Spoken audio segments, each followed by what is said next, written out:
When winter came, it came without mercy. The rivers froze, the winds howled, and yet across the continent, native hunters stepped into the snow, not with fear, but with memory.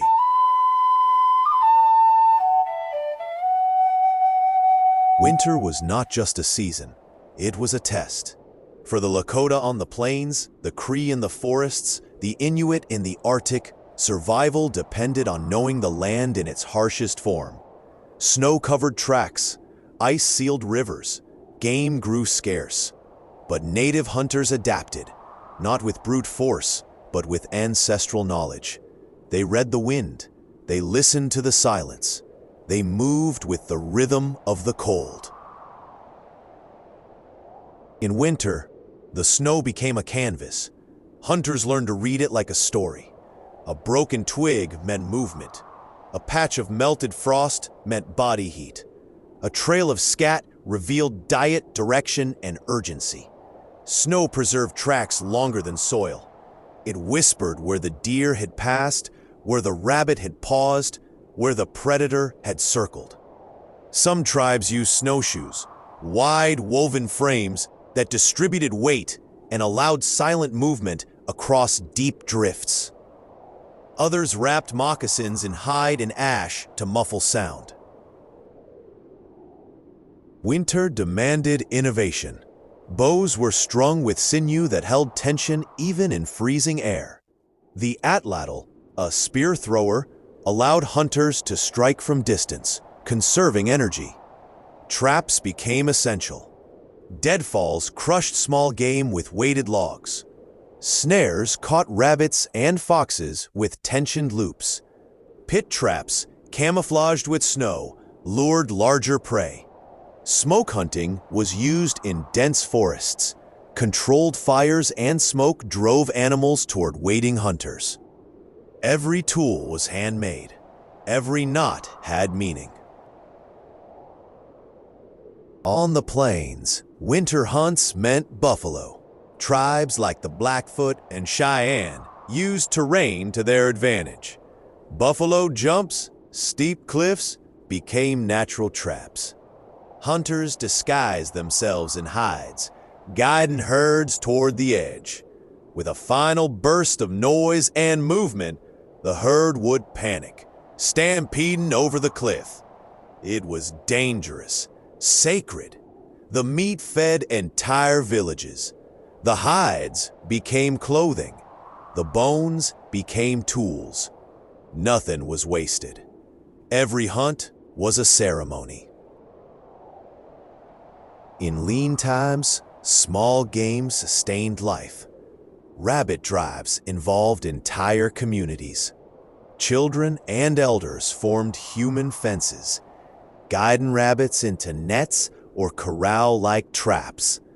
Snares were baited with berries or bark. The meat was modest, but vital. It could be dried, smoked, or stewed. These hunts taught patience, coordination, and respect. Even the smallest life was honored. In northern regions, water was life.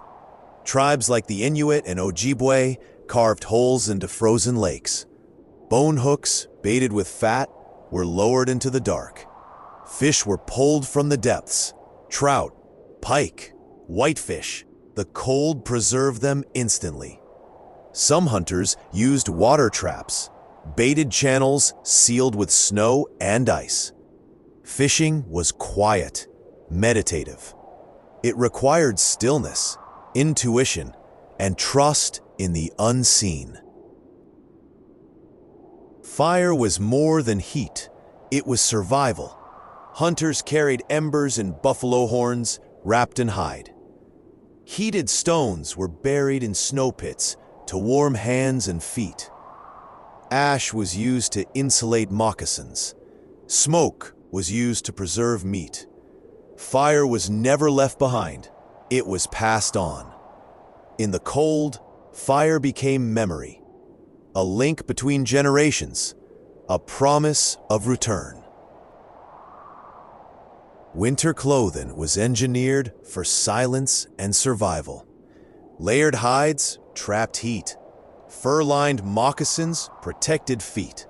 Snow-colored cloaks allowed hunters to blend into the terrain. Camouflage was not just visual, it was spiritual. Hunters became part of the land. They moved with the wind. They breathed with the trees. Every hunt began with ceremony. Sage was burned, songs were sung, offerings were made to the spirits of the animals. Hunting was not conquest, it was reciprocity. The animal gave its life, the hunter gave respect. This balance was sacred. To violate it was to invite misfortune. Modern survivalists study these techniques, but they often miss the deeper truth, that winter hunting was not just about skill, it was about relationship with the land, with the animals, with the ancestors. Indigenous knowledge is ecological wisdom. It teaches us to listen, to adapt, to honor. If this story moved you, subscribe to the Native American Origins channel. Every image, every word honors the legacy of those who hunted not just to survive, but to remember.